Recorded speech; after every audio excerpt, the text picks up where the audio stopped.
Hello. Today I'm here with the National Child Labor Committee to talk to you about why child labor is such an issue in our society and why it needs to be resolved as soon as possible. Child labor is wrong and needs to come to an end because children are treated unfairly, put in dangerous situations, and their futures are being destroyed.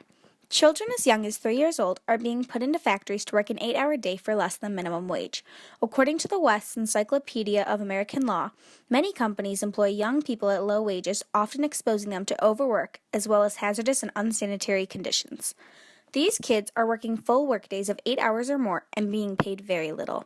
Children's lives are in danger at work because they are more likely to be involved in accidents caused by fatigue.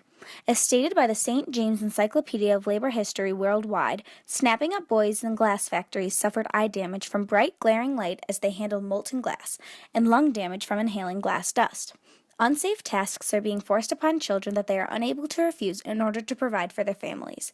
Alarming working conditions are not the only thing working children need to worry about. These children are being deprived of both an education and a childhood.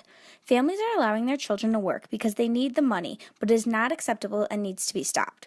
With children working low-end jobs at such a young age, they are unable to attend school, where they would gain an education that would enable them to achieve a higher level of work when they got older.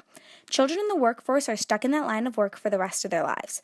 One way we can resolve this issue, according to the American Federation, is to campaign for the family wage that would allow for a man to be the sole breadwinner.